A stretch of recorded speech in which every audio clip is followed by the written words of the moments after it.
Ever seen something and gone, damn, that is deep? That's what I just did. And I mean deep like depths, not like philosophy deep, although I do that a lot sometimes. But recently I've been pondering on some really deep things. Again, depth wise, not philosophy wise. So let's get into some of them.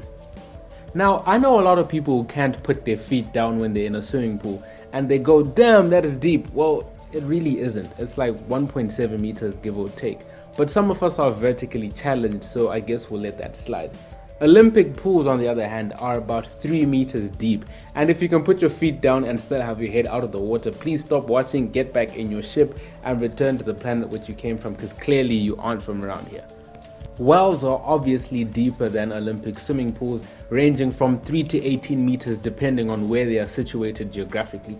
18 meters though, that's approximately 9 LeBron Jameses stacked on top of one another and thrown into a pit. A borehole in Zimbabwe ranges between 35 and 80 meters. That's quite deep. To put that in perspective, Livingston House could be buried totally in an 80-meter deep pit. Once housing up to 20,000 people, Derinkuyu is one of the largest underground cities in the world. Located in Turkey's Cappadocia region, it's one of over 200 subterranean cities that were carved into the volcanic rock. This particular one is actually the deepest known in the world at a depth of 85 meters into the Earth's crust. An entire civilization literally once lived under a rock. If you try to swim to the bottom of the Kariba Dam at its deepest point, you would be 97 meters below the surface.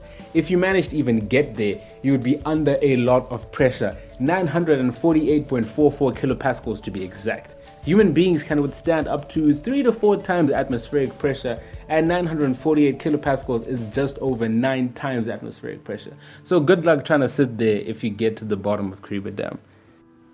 The Chinhoyi Caves here in Zimbabwe are beautiful. I haven't seen them firsthand, which is kind of embarrassing, but I've seen the pictures and wow, they're stunning. The water in the main section of the sleeping pool is between 80 and 91 meters deep, fluctuating due to seasonal rainfall. Karigamombe Center can be buried inside the sleeping pool. The depth of the entire water system is unknown, but the estimated depth is about 172 meters. US Navy divers have only managed to reach a depth of 135 meters in those caves. You can literally pick up the 105 meter tall Joiner City complex or the 120 meter tall Reserve Bank of Zimbabwe building, toss them in the caves, and they will actually sink. That is how deep it is. The deepest scuba dive attempted by a man was an astonishing 305 meter dive by Egyptian national Ahmed Gabr, that's what it says. And you know why anyone would even go that deep for recreational purposes in the first place baffles me. The Woodingdean water well is the deepest hand-dug, yes, hand-dug well in the world at 390 meters deep. It was dug to provide water for a workhouse. Work on the well started in 1858 and was finished 4 years later in March 1862. Both the Eiffel Tower and the Leaning Tower of Pisa and an upright Boeing 737-800 stacked on one another can comfortably sit in that hand-dug well. In 2010, 33 Chilean miners were trapped in San Jose at a depth of 700 meters. Yeah, 700 meters. At that depth, you can put the Shanghai Tower and then add Kagui building for good measure. And you know, it still would be buried deep. Imagine being stuck in a cave that deep for just over 2 months. The Mponeng gold mine, located southwest of Johannesburg in South Africa, is currently the world's deepest mine. At operating depth, the mine ranges from between 3.16 to 3.84 kilometers below the surface of the earth. We're way past throwing skyscrapers in these pits. This is deep.